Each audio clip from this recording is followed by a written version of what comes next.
Radio صدائے حریت جموں کشمیر سے سنیے تازہ ترین خبریں۔ بھارتی قابض فوج نے ضلع پلوامہ کے سرنو، منگھاما، کریم آباد اور دیگر علاقوں کا محاصرہ کر کے گھروں کی تلاشی کے دوران کم از کم 13 نوجوانوں کو بھارت مخالف مظاہروں میں حصہ لینے کے جرم میں گرفتار کیا ہے۔ آرگنائزیشن آف کشمیر کولیشن نے لندن میں کشمیر میں نسل کشی بند کرو کے عنوان سے ایک نمائش کا اہتمام کیا، جس میں مقبوضہ کشمیر میں جاری فوجی محاصرے، مواصلاتی پابندیوں اور انسانی حقوق کی خلاف ورزیوں کے بارے میں آگاہی دیتے ہوئے دولت مشترکہ کے رکن ممالک سے اپیل کی گئی کہ وہ مقبوضہ علاقے میں بھارتی مظالم روکنے اور کشمیری عوام کو حق خود ارادیت دلانے کے لیے اقدامات کریں۔ برطانوی رکن پارلیمنٹ جیمز ڈیلی نے کہا ہے کہ بھارت مقبوضہ کشمیر میں انسانی حقوق کی پامالیاں کر رہا ہے۔ اقوام عالم اور انسانی حقوق کی تنظیمیں مسئلہ کشمیر کو اقوام متحدہ کی قراردادوں کے مطابق حل کرانے کے لیے بھارت پر دباؤ ڈالیں۔ جموں کشمیر مسلم لیگ کے چیئرمین مسرت عالم بٹ کو 2012 میں درج کیے گئے ایک جھوٹے مقدمے کی سماعت کے لیے جموں کی ٹاڈا عدالت میں پیش کیا گیا۔ ان پر بدنام زمانہ کالے قانون پبلک سیفٹی ایکٹ کو گزشتہ 25 برسوں کے دوران 37 مرتبہ لاگو کیا جا چکا ہے۔ مقبوضہ کشمیر کی ہائی کورٹ نے غیر قانونی طور پر نظر بند کشمیر ہائی کورٹ بار ایسوسی ایشن کے صدر میاں عبدالقیوم کو سری نگر منتقل کرنے کے حوالے سے دائر درخواست پر قابض انتظامیہ سے جواب طلب کیا ہے۔ وہ اس وقت شدید علیل ہیں اور دہلی کی بدنام زمانہ تہاڑ جیل میں قید ہیں۔ اس کے ساتھ ہی خبریں ختم ہوئیں۔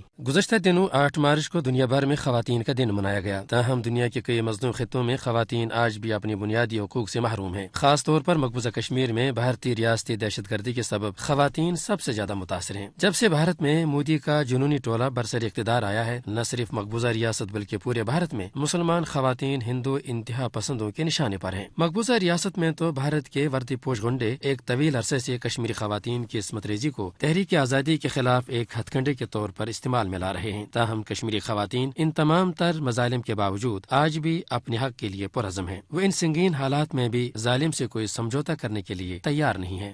آپ مجھ سے پوچھ رہے ہیں کہ اگر آپ کو انڈین گورنمنٹ نوکریاں دے دیتا ہے تو آپ انٹیگریٹ ہو جائیں گے مین اسٹریم سے؟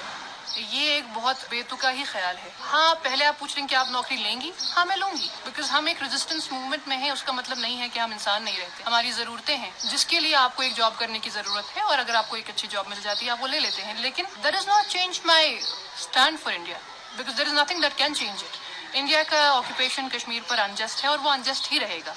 پچھلے 20 سالوں میں 70,000 لوگ مرے ہیں، ہم ان کو ایک نوکری کے بدلے خرید نہیں سکتے، ان کو بیچ نہیں سکتے ایک نوکری کے لیے۔ گزشتہ 7 دہائیوں سے کشمیری خواتین اپنے وطن کی آزادی، امن اور بنیادی حقوق کے لیے قربانیوں کی ایک بے مثال تاریخ رقم کر رہے ہیں۔ بلا شبہ دنیا بھر کی آزادی پسند عوام ان بہادر کشمیری خواتین کے عزم و حوصلہ کو سلام عقیدت پیش کرتی ہے۔